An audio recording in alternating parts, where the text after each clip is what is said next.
ஒரு கஷ்டம் வந்தால் இரண்டு சந்தோஷம் வரும். அதாவது ஒரு கஷ்டம் வந்தால் இரண்டு சந்தோஷம் வரும். என்ன காரணம்? லை யக்லிப உஸ்ருன் யுஸ்ரைன். என்ன காரணம்? அல்லாஹ் தஆலா குர்ஆன்ல சொல்றான், இன்ன மஅல் உஸ்ரி யுஸ்ரா ஃபஇன்ன மஅல் உஸ்ரி யுஸ்ரா இன்ன மஅல் உஸ்ரி யுஸ்ரா. உஸ்ர் என்ற வார்த்தை அல்லாஹ் த என்று சொல்ற அந்த ஆர்டிக்கலை போட்டு தான் அல்லாஹ் தஆலா சொல்றான். அலிஃப் லாம் இருக்குது, அதை போட்டு தான் அல்லாஹ் தஆலா சொல்றான் ரெண்டு இடத்துலையும். யுஸ்ர் என்ற வார்த்தை அதில் பாருங்க, அல்லாஹ் தஆலா அதுல வந்து என்ன செய்யறாங்க, அலிஃப் லாம் இல்ல, தே என்ற வார்த்தை அங்க என்னது இல்ல, யுஸ்ரன் யுஸ்ரன். அரபுல அப்படி சொன்னா அது முன்னால சொன்னதல்ல பின்னால சொல்றதுன்னு அர்த்தம். முன்னால சொல்றதல்ல பின்னால சொல்றதுன்னு அர்த்தம். முன்னாலையும் ஒரு அந்த மாதிரியான அதை துன் தன் என்ற ஒரு சவுண்டோட ஒரு சொல் வருதுன்னு வைங்களேன், பின்னாலையும் அதே மாதிரி வந்தா அது வேற இது வேறேன்னு அர்த்தம். அலிஃப்லாம் போட்டு சொன்னதே என்னது, அல்லாஹ் தஆலா திருப்பி அலிஃப்லாம் போட்டு சொல்றான்னா அதே தான் அர்த்தம். கஷ்டம் ஒன்றுதான், சந்தோஷம் ரெண்டு என்று அர்த்தம். ஃபஇன்ன மஅல் உஸ்ரி யுஸ்ரன், கஷ்டத்தோடு ஒரு சந்தோஷம் இருக்கிறது. இன்ன மஅல் உஸ்ரி யுஸ்ரன், கஷ்டத்தோடு இன்னொரு சந்தோஷம் என்ன செய்யுது இருக்குது. ரெண்டு சந்தோஷம். இப்போ ஒரு தடையின் பின்னால அல்லாஹ் வந்து மகிழ்ச்சியான விஷயங்கள் அல்லாஹ் தஆலா என்ன செய்வான், நிறைய தருவான் என்கின்ற அந்த நம்பிக்கை இருக்க வேண்டும். இமாம் இப்னுல் ஜௌஸி ரஹ்மத்துல்லாஹி அவர்கள் சொல்கிறார்கள், அல்லாஹ் தஆலா என்ன செய்வான்னு சொன்னா அடியான சோதிச்சுக்கிட்டே வருவானா. ஒரு கட்டம் வருமா அவனுக்கு, இனி நான் முடிஞ்சது அழிஞ்சேன் என்று சோதனையுடைய இறுதி கட்டம் மாதிரி அவன் நினைக்கக்கூடிய ஒருத்தர் வருமே, அந்த கட்டம் ஆற நேரத்தில் அல்லாஹ்வுடைய உதவி என்ன செய்யும் வரும். இறுதி நேரத்தில் தான் என்ன செய்யும் அல்லாஹ்வுடைய உதவி அந்த நேரத்தில் வரும்.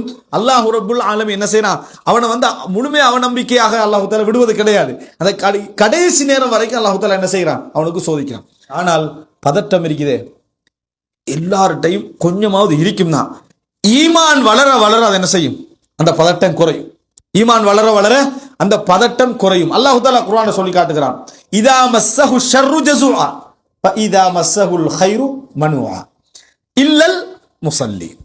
அல்லாஹ் தஆலா சொல்றான், இதா மஸ்ஸஹு ஷர்ரு ஜஸூஆ, தீங்கு வந்துட்டேன், ஏதாவது தவறான மோசமான விஷயங்கள் நடந்துட்டேன்னு வைங்களே, பதறிக்கிட்டு தான் இருப்பான். இந்த பதட்டம் சுப்ஹானல்லாஹ், நான் மத்த உதாரணங்களை சொல்லலாம்னு நினைக்கிறேன். இந்த பதட்டம் இருக்குதே, இப்ப வார தீங்குகள்ல ஒரு 3 வருஷத்துக்கு போற வார தீங்கு இங்க பதறான் இவன், விளங்கிட்டா? 3 வருஷத்துக்கு போற வார தீங்குக்கு இப்பயே முடிவு எடுத்து எல்லாம் முடிச்சிடறான். அல்லால ஒரு ஹைர் நீ எதிர்பார்க்க மாட்டியா? உலகமே தலையிலா மாறலாம்னு நீ நினைக்க மாட்டியா? உனக்கு ஒரு ஹைர் நடக்கும் நினைக்க மாட்டியே? இதுக்கு மத்தியில் அல்லாஹ் உனக்கு வாழ்க்கை தருவான்னு நினைக்க மாட்டியா? அதெல்லாம் இல்லை. அவனும் நோயாளி, நல்லா ஆயிப்பானோத்தே அவனே நோயாளி ஆக்கிடுறது.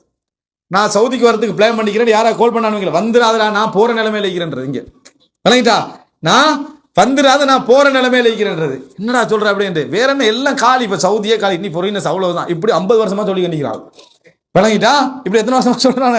50 வருஷம். ஈராக் ஒரு டைம்ல இருந்த மக்களுக்கு தெரியும் என்னெல்லாம் பேசினான்னு சொல்லி. விளங்கிட்டா, ஒவ்வொரு டைம்லையும் இதை பேசிக்கிட்டு. அப்ப நான் என்ன சொல்றேன்னு சொன்னால், நாம முடிவெடுக்கிறோம், நம்ம ஒரு இதுல ஹைரா சர்ரா நமக்கு அதான் நல்ல, இது வேற. அதை பதறி எடுக்கிறது இல்லை. எந்த ஒரு பிரச்சனையாக இருந்தாலும் சரி, அல்லாஹ்வுடைய கையில நம்ம கொடுத்துட்டு இப்படித்தான் நமக்கு போற ரோட். அதாவது நான் ஒரு நபிமார்களுடைய வரலாற்று சப்ஜெக்ட்ல சொன்னேன்டா, நபிமார்களுடைய வரலாற்றை பார்த்தீங்கன்னா வாழ்க்கையை பிளேன் பண்ணதா இருக்காது, வாழ்க்கை அமைஞ்ச இடத்துல பிளேன் பண்ணிப்பாங்க. எப்படி வாழ்க்கையை பிளான் பண்றது வேற, எங்களுக்கு எப்படியெல்லாம் என்னது வாழ்க்கை அமைகிறதோ அங்க பிளான் பண்றது வேற. நிறைய பேர் எப்படி என்று சொன்னால், இங்கிருந்து 60 வருஷம் வரைக்கும் எழுதி வளைகிறது இல்லை, என்ன செய்யறது இல்லை, வளைகிறது இல்லை. அன்புள்ள உங்களோட வாழ்க்கை எப்படி ஓடிக்கொண்டே இருக்கும். எங்க நிக்கிறீங்களோ அங்க ஒரு பிளான் பண்ணுங்க, அங்க என்ன செய்யணும், வாழணும். நீ எங்க நிக்கணும், எங்க இருக்கணும், எப்படி இருக்கணும் நீயே பிளான் பண்ணா எப்படி இருக்கும்? மதியன்ல தான் நான் இருக்கணும் மூசாஸ்லாம் பிளான் பண்ணிருந்தா ஈஜிப்டுக்கு வரையலுமா? ஈஜிப்ட்ல தான் இருக்கணும் பிளான் பண்ணிருந்தா சிரியாவுக்கு போகலுமா? யூசுப் அலைஹிஸ்ஸலாம் வந்து என்ன, நான் சிரியால தான் இருப்பேன்டா எகிப்துக்கு வரையலுமா? எகிப்துக்கு ஃபேமிலியை கூட்டி. அதாவது ரசூல் ஸல்லல்லாஹு அலைஹி வஸல்லம் வாழ்க்கை எப்படி இருந்து, நபிமார்களுடைய வாழ்க்கை இருந்தெல்லாம் பாருங்க. அப்ப எனவே நாங்க வந்து முதலாவது இதா மஸ்ஸஹு ஷர்ரு ஜஸூஆ வ இதா மஸ்ஸஹுல் கைரு மனுஆ, இதை விட்டுறணும். அல்லாஹ் தஆலா சொல்றா இல்லல் முஸல்லி. அடுத்தது ஹைர் வந்தா என்ன செய்வான் தெரியுமா? பயப்படுறான், போயிருமோ, அழிஞ்சிருமோ, குறைஞ்சிருமோ, அதனால என்ன செய்வான், தடுத்துக்கிறது. தடுத்துக்கிறது. எல்லாம் யாரை கண்டாலும் பிச்சைக்கார மாதிரியே பேசுறது, விளங்கிட்டா? ஏன் நம்ம கொஞ்சம் கெத்தாயிக்கிறோன்னு சொல்லி பேசிட்டோம்னா நம்ம பிரச்சனை ஆயிரும்னு சொல்லி. இது ஏழைகள்கிட்டையும் இருக்கு, பணக்காரன் மட்டுமல்ல ஏழைகிட்டையும் இருக்குது. அஸ்ஸலாமு அலைக்கும் நல்லா ஆகிக்கிறீங்களான்னு எந்த பணக்காரனும் கேட்க விருப்பம் இல்லை. இப்போ ஏன் அவன் நல்லா ஆகிக்கிறேன்னு சொல்லவே மாட்டேன். இப்போ அஸ்ஸலாமு அலைக்கும் நல்லா எங்க நல்லா ஆகிக்கிறீங்க இப்போ சிச்சுவேஷன்ல அப்படித்தான் நீங்க தான் பார்க்கணும் அப்படின்னா அப்போ எவனா சுகம் விசாரிப்பானா? யாராவது சலாம் சொல்லுவானா? சுகம் விசாரிப்பானா? என்றைக்கும் இந்த மாதிரியான ஒரு நிலையிலே நம்ம எப்படி நம்ம பேசணும்? அல்ஹம்துலில்லாஹ். பெருமையாகவும் பேசக்கூடாது. நான் இப்போ சுலைமான் அலைஹிஸ்ஸலாம் மாதிரி வாழ்ந்துட்டீங்கன்னு பேசக்கூடாது. அதே நேரம் என்ன கீழ்நிலையை நம்ம என்னது போகவும் கூடாது. எப்படி சொல்லணும்? அல்ஹம்துலில்லாஹ், அல்லாஹ் எங்களுக்கு என்னது ஹைரான வாழ்க்கையை தந்துக்கிறேன். எப்பயும் அல்லாஹ் தஆலா என்ன செஞ்சதில்லை, அவமானப்படுத்தி முடிஞ்சது. யாராவது நம்மளுக்கு சலாம் சொல்ல மாட்டானா, நம்மகிட்ட இப்படி பேச மாட்டானான்னு சொல்லி நினைக்கிறதும் ஒரு பிரச்சனை. என்ன அவன் தடுக்க நினைக்கிறான், இவன் பதற நினைக்கிறான். இது ரெண்டு என்ன செய்யக்கூடாது, இருக்கக்கூடாது. இந்த பதட்டத்துடைய விளைவுகளை நீங்க பல இடங்கள்ல பார்க்கலாம். சாதாரண பஸ் ஸ்டாண்ட்ல நின்றுட்டிப்பாங்க, திடீர்னு வேகமா நல்ல பெரிய வண்டின்னு போகும். அராத்துல உழைச்சதுதான் சரியா? நம்மள விளங்குதுல பாத்தீங்களாவே இவன் எங்க இருந்தான் தெரியுமா அப்படின்னு அவன்கிட்ட ஹிஸ்டரி பக்கத்தில் உள்ளவனுக்கு அந்த வரலாற்றுக்கு சம்பந்தம் வேற ஒரு காரணம் கூட இருப்பான். ஃபுல் ஹிஸ்டரி பேசுறது. அவன் இவனை கண்டிருக்க மாட்டான். சில வேளை சில நேரங்கள் ஒரு வேகமா போக வேண்டிய ஒரு சப்ஜெக்டா இருக்கும். என்ன பதட்டம் உனக்கு இல்லாமைய யார தலையில போடுறது? இருக்கிறவன் தலையில என்ன செய்யறது? போடுறது. நீ உண்மையிலே கௌரவமான எப்ப தெரியுமா? அல்லாஹு தஆலா உன்னைய தடுத்து சோதிக்கிறான், அவனை கொடுத்து சோதிக்கிறான். இவ்வளவுதான். இதை மட்டும் நீ நினைச்சேன்னு சொன்னா நீ எங்கேயோ என்ன செஞ்சிருவா இருப்பாய். ஆனா இது நம்மகிட்ட இல்ல. பதட்டம் கிடைச்சா போயிருமன்ற பதட்டம், இல்லாட்டி எப்படா கிடைக்குமன்ற பதட்டம். அது அல்லாஹ் தஆலா சொல்றான். யாருக்கு இது இருக்காதுண்டா? தொழுகையாளிகளுக்கு இருக்காதுன்றான். ஏன் அவன் தான் அழகா நல்ல வியாபாரம் போயிட்டு இருக்கிறப்ப கடையை மூடிட்டு வந்து தொழுவான். அவனுக்கு பதட்டம் இருக்காது. நல்லா அப்படியா நல்ல பிசினஸ் போயிட்டு இருக்கும். அப்ப பிசினஸ் போயிட்டு இருக்க டைம்ல கடையை மூடிட்டு வந்து அல்லாஹ் அக்பர் தொழுறானா, அவன்கிட்ட பதட்டம் தானா என்ன செய்யும்? போகும். அவன் அல்லாஹ் அதை இஷாவுக்கெல்லாம் மூடிட்டு வந்து தொழுறானா, அவனுக்கு என்ன செய்யும்? பதட்டம் தானா குறையும். அப்படியே நல்லா வியாபாரம் நடந்துட்டு இருக்கிற டைம்ல தஹஜ்ஜத்துக்கு கடையெல்லாம் மூடிட்டு வந்து தொழுறானா ரமலானுடைய காலங்கள்ல, அவனுக்கு என்ன செய்யுது? பதட்டம் இயல்பா அவனுக்கு குறையும். பல பொருளாதாரத்தை சக்காத்து கொடுக்கிறானா, 1 கோடி வருது, 1 லட்சத்துக்கு சக்காத்து கொடுக்குறவரு கொஞ்சம் பெருசா வெயிட் இருக்காது. 1 கோடி கொடுக்குற டைம்ல எப்படி இருக்கும்? 1 கோடிக்கு 2.5 லட்சம். இதே 100 கோடி இருந்தா 2.5 கோடி. 2.5 கோடியை கொடுக்க வேண்டி இருக்கிறான்னு சொல்லி தான் நிறைய பேர் ப்ரொஜெக்ட் ஆரம்பிச்சு அது எப்படியாவது என்னது வேற மாதிரி ஆக்கிடுறது. அப்ப என்ன இது என்னது?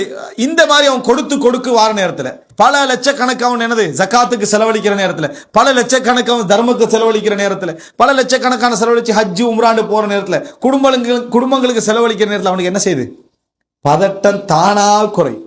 பதட்டம் தானா குறையும். அல்லாஹு தஆலா சொல்றான், அதில் சொல்லிட்டு வானா இல்லல் முஸல்லீன், தொழுகையாளிகளுக்கு தவிர, அவர்கள் தொழுகையில தாயிமுன் எப்பொழுது நிலையாக இருப்பார்கள்.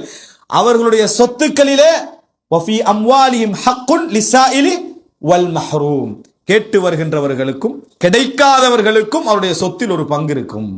பதட்டம் இருக்காது அவனிடத்தில் பதட்டம் இருக்காது. எனவே அன்புள்ள சகோதரர்களே, இரண்டாவது மிக பிரதானமான பகுதி தடுப்பது இறைவனது அருள் அப்படின்றது நம்ம நினைக்கணும். தடுப்பது இறைவனது அருள் என்பதை நினைக்க வேண்டும். இதுக்கு ஒரே வழி நான் திருப்பி சொல்லிக்கிறேன், மறந்துடாம. நமக்கு அல்லாஹ் எதெல்லாம் தடுத்தாண்டு பாருங்க. தடுத்ததுனால எங்களோட ரூட் எப்படி திரும்பிச்சுன்னு பாருங்க. நாங்களா சாய்ஸ் பண்ணிக்க மாட்டாங்க, அல்லாஹ்வா திருப்பியிருப்பான். அல்லாஹ்வா உங்களை வழி நடத்தியிருப்பான். உண்மையாக சொல்ல போனால் நம்ம போட்ட திட்டமெல்லாம் நடக்குது. அல்லாஹ்வுடைய அருளால் நாங்கள் வழி நடத்தப்படுகிறோம். அவ்வளவுதான். மேலோட்டமா பார்த்தா தான் நம்ம அங்கிருந்து இங்க வந்தோம், இங்கிருந்து அங்க போனோம்னு இருக்கும். மற்றபடி எல்லாம் பார்த்தோம்னா அங்கிருந்து எப்படி இங்க வந்தீங்கன்னா அது அல்லாஹ்வா இருக்கும். அல்லாஹ் தான் என்னது காரணமா இருக்கும். இங்கிருந்து நீங்க ஏன் அப்படி போறீங்கன்னு சொன்னா அதுவும் அல்லாஹ் தஆலா என்னது அந்த இடத்துல உங்களை நிர்பந்திச்சிருப்பான். உங்களுக்கு மேலாக ஒரு பலமான ஒரு சக்தியின் மூலம் நீங்க நடக்குதுன்றது உங்களுக்கு விளங்கிச்சுன்னா, உங்களுடைய தேர்வுகள், உங்களது சுதந்திரங்கள், உங்களது விருப்பங்களை மிகைத்து ஒரு விஷயம் உங்களை என்ன செய்து ஆட்டி படைக்கிறது என்பதை நீங்கள் புரிந்து கொண்டீர்கள் என்றாலே போதுமானது. நாங்க என்ன அல்லாஹ் தஆலா தடுத்து எங்களுக்கு அருள் புரிகிறான் என்பதை புரிந்து. இஸ்லாமிய மார்க்கத்தை அல் குர்ஆன் சுன்னா அடிப்படையில் தெரிந்து கொள்ள இன்ஷா அல்லாஹ் ஹலால் டாக்ஸ் தமிழ் எனும் யூடியூப் சேனலை சப்ஸ்கிரைப் செய்து எம்மோடு இணைந்து கொள்ளுங்கள்.